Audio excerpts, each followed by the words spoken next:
Super താരം രജനീകാന്ത് കഥ പറയുമ്പോൾ കണ്ടിറങ്ങിയ ഉടനെ ശ്രീനിവാസനെ കെട്ടിപ്പിടിച്ച് കരഞ്ഞു.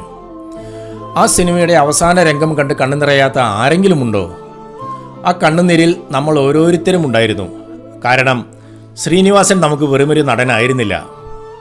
നമ്മുടെ ഉള്ളിലെ അരക്ഷിതാവസ്ഥകളെയും പരിമിതികളെയും ചിരിച്ചുകൊണ്ട് തുറന്നു കാട്ടിയ നമ്മളിൽ ഒരാളായിരുന്നു.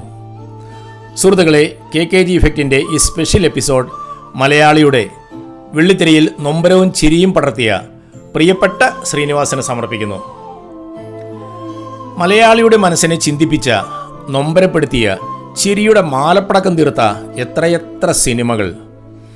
ഇന്നും നമ്മുടെ സംസാരത്തിനിടയിൽ അറിയാതെ കടന്നു വരുന്ന ചില ഡയലോഗുകൾ. എല്ലാത്തിനും അതിൻ്റേതായ സമയമുണ്ട് ദാസാ. അതെ, ആ സമയം ഇപ്പോൾ അതിക്രമിച്ചിരിക്കുന്നു.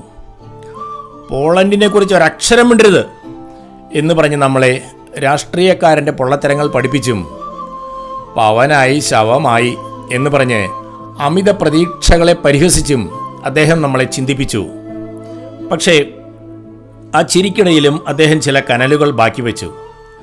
ചിന്താവിഷ്ടയായ ശ്യാമളയിൽ ഉത്തരവാദിത്തങ്ങളിൽ നിന്ന് ഒളിച്ചോടുന്ന അച്ഛൻ്റെ പിന്നാലെ ഓടിച്ചെന്ന് ആ പിഞ്ചു കുഞ്ഞുങ്ങൾ വിളിച്ചതോർക്കുന്നുണ്ടോ?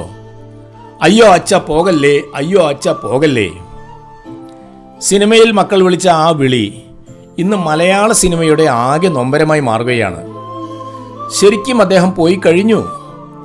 ശ്രീനിവാസൻ വെറുമൊരു കഥാകാരനായിരുന്നില്ല. സാധാരണക്കാരൻ്റെ സ്വപ്നങ്ങൾക്കും സങ്കടങ്ങൾക്കും നിറം നൽകിയ ഒരു മാന്ത്രികനായിരുന്നു. തൻ്റെ കുറവുകളെ പോലും ലോകത്തിനു മുന്നിൽ തമാശയായി അവതരിപ്പിച്ച ആ വലിയ മനസ്സ്. ശ്രീനിവാസന് പകരം ശ്രീനിവാസൻ മാത്രം. ആ അതുല്യ പ്രതിഭ മടങ്ങുമ്പോൾ മലയാളിയുടെ സിനിമാ ചരിത്രത്തിലെ ഒരു സുവർണ അധ്യായത്തിനാണ് തിരശീല വീഴുന്നത്. പ്രിയപ്പെട്ട ശ്രീനിയേട്ടന് കണ്ണീരോടെ ആദരാഞ്ജലികൾ. Bye from KKG.